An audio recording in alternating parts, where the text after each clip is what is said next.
విజయశ్రీ గారు నమస్కారం అండి. నమస్కారం శ్రీలక్ష్మి గారు. విజయశ్రీ గారు, కొందరు చాలా అప్పులు తీరక చాలా కష్టపడుతూ ఉంటారండి. పాపం తీర్చాలని ఎంతో ప్రయత్నిస్తూ ఉంటారు, ఎంతో పొదుపుగాను ఉంటారు, జాగ్రత్తగాను ఉంటారు. ఏదో ఒక ఖర్చు వచ్చి పడిపోతూ ఉంటుందండి. ఒక పట్టాన ఒక్కసారి అప్పులు తీర్చడం చాలా కష్టంగా ఉంది. దానికి ఏదైనా ఉపాయం ఉందంటారా? అప్పుల బాధలు తీరాలంటే ఉద్యోగం చేతుల్లో ఉంటే ఏదో కొంతవరకు వాళ్ళు అప్పులు తీర్చుకోగలుగుతారు, వాళ్ళు ప్లాన్ చేసుకున్న ఈఎంఐ వరకు. అలా కాకుండా ఉద్యోగం పోయినా, అనారోగ్యం పాలైనా, అంతస్తుకు మించిన అప్పులు మిగిలిపోయినా, తీర్చలేకపోయినా, అప్పుడు ఇక దేవుడు తప్ప మనకి ఎవరిని, మనం ఎన్ని తప్పులు చేసినా మనని కడుపులో పెట్టుకుని కాపాడేవాడు దేవుడే కదా. అంతే కదా. అప్పుడు ఆ శ్రీమాత ఏదో ఒక రూపంలో వచ్చి మనని కాపాడవలసిందే. అప్పుడు కుజగ్రహాన్ని కనుక మనం బాగా ధ్యానిస్తే అప్పులు తీరిపోవటం అనేది, అంటే ఏదో ఒక రకంగా మనకి ఉద్యోగం వచ్చి మెల్లిగా మనం చేసిన తప్పులు తెలుసుకొని కాస్త ఖర్చులు తగ్గించుకొని ఆ అప్పులు తీర్చడము ఏదో అటువంటి, అంటే మన మనిషి యొక్క ఆలోచన ధోరణిలో కూడా మార్పు వస్తుంది. అప్పుడు బాగా అప్పులు ముందు ఆలోచన మార్పు వస్తేనే ఆచరణలోకి వస్తాయి, అన్నీ ఒక కంట్రోల్ అవుతాయి కాస్త. అలా కుజగ్రహానికి పూజ అంటారా, జపం అంటారా, ఏం చేయాలి? పూజ చాలా చిన్న సైజు పూజేనండి. ఎక్కువగా ధ్యానం చేసుకోవడమే ఉంటుంది. ఎందుకంటే ఎక్కువ ధ్యానం. మన నవగ్రహాల్లో కుజగ్రహము మూడోది, ఆది సోమ మంగళవారం కుజగ్రహంది. అవునండి. మంగళవారానికి ఒక చిన్న శ్లోకం ఉంది. ఆ శ్లోకాన్ని పఠించి చిన్నగా ఆ మంగళవారం రోజున కాస్త ఒక తెల్లటి బట్ట పరిచి దాని మీద కాస్త బియ్యం పోసి, మనకి కుజగ్రహం బయట దొరికితే సరే, లేకపోతే ఏదో ఒక గణపతి విగ్రహమో లేకపోతే చిన్నపాటి మన ఇళ్లలో ఏవో విగ్రహాలు ఉంటాయి కదా, అదొకటి పెట్టుకొని అక్కడ ఒక భగవంతుడి విగ్రహం పెట్టుకొని ఆ గ్రహానికి కాస్త పూజ చేసి, అంటే కుజగ్రహము ఎరుపు రంగు, అంటే కందులు ఆయనకి ఎక్కువ ఇష్టం. ఆయనకి నవరత్నాల్లోనే పగడం ఇష్టం. అవునవును. ధాన్యాల్లోనేమో కందులు, ఎర్రని కందులు ఇష్టం ఆయనకి. ఎర్రటి కందులు ఇష్టం ఆయనకి. ఆయన కుజగ్రహం రక్తకారకుడు, ఆయన ఎరుపు రంగులోనే ఉంటాడు. అందుకని ఎర్రని కందులు, ఇప్పుడు ముందు ఏమిటంటే ఒక తెల్లని బట్ట పరిచి దాని మీద కాస్త బియ్యం పోసుకొని, కుజగ్రహం యొక్క విగ్రహాలు అన్నీ దొరుకుతూనే ఉన్నాయి, అన్ని ఏ షాపుల్లో అడిగినా కుజగ్రహ విగ్రహం తెచ్చిస్తారు.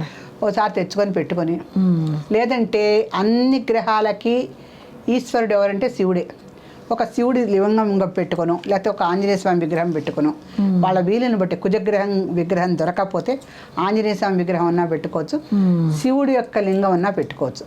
పెట్టుకొని ఆ శ్లోకాన్ని ఒకసారి చదవాలండి ఆ దేవుడి దగ్గర. అంటే ముందు కాస్త ఎర్రని పూలతో పూజ చేసి కుజగ్రహం యొక్క అష్టోత్తర శతనామావళి దొరుకుతుంది మనకి, గూగుల్లో దొరుకుతుంది.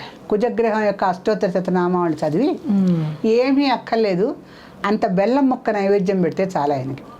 ఏమి ప్రత్యేక పళ్ళు ఫలాలు రకరకాల నైవేద్యాలు చేయటాలు ఏమీ ఉండవు. అంత బెల్లం మొక్క నైవేద్యం పెడితే చాలు. పెట్టి ఒక శ్లోకం ఉంది, ఆ శ్లోకం మాత్రం రోజు 108 సార్లు చదవాల్సి వస్తుంది. ఏంటండి ఆ శ్లోకం? ఆ శ్లోకం ఏంటంటే, ధరణీ గర్భ సంభూతం విద్యుత్ కాంతి సమప్రభం కుమారం శక్తిహస్తం చ మంగళం ప్రణమామ్యం. చక్కటి శ్లోకం. ఆయన ఎవరంటే భూమిపుత్రుడు. కుజుడు అంటే కు అంటేనే భూమి, జా అంటే పుట్టినవాడు, భూమికి పుట్టినవాడు కనుకనే కుజుడు అయ్యాడు. మామూలుగా అయితే మంగళకారకుడు ఆయన. నేను మంగళవారం కదా కుజుడు గ్రహానికి ఉండేది. అలా కాకుండా కుజుడు అన్న పేరు ఎందుకు వచ్చిందంటే భూమికి పుట్టినవాడు ఆయన. అందుకని ధరణీ గర్భ సంభూతం అన్నారు. భూమాతకు పుట్టినటువంటి వాడు కనుక ధరణీ గర్భ సంభూతుడు అయ్యాడు. ఎలా ఉంటాడంటే విద్యుత్ కాంతి సమప్రభం, మెరిసిపోతూ ఉంటుందో, అంటే విద్యుత్ కాంతిలో తెలుపు ఎరుపు కలిసి ఉంటాయి మన తటిల్లతలో, మెరుపు తీగలో. అలా ఆయన మెరిసిపోతూ ఉంటాడట. అలా ఉండి కుమారం శక్తి హస్తం చ, మళ్ళీ ఆయనకి ఎంత చక్కటి శక్తి అంటే ఆ కుమారుడికి మంగళం ప్రణమామ్యం, మంచి శక్తి గలవాడు, మంగళం ప్రణమామ్యం. అటువంటి అంటే ఏంటి, విద్యుత్ కాంతి సమప్రభంతో ఉండి మంచి శక్తి గల ఆ ధరణీ గర్భ సంభూతుడికి మనం ప్రణమామ్యం అని ఒక నమస్కారం చేస్తున్నాం. ఈ శ్లోకంలో అర్థం అది. అందుకని ధరణి గర్భ సంభూతం విద్యుత్ కాంతి సమప్రభం కుమారం శక్తి హస్తం చ మంగళం ప్రణమామ్యం. ఈ శ్లోకాన్ని 108 సార్లు జపం చేస్తే అప్పులండి మనకి ఆశ్చర్యపోతాం మనమే. అలా మనకి తెలియకుండానే టక టక టక టక తీరిపోతాయి.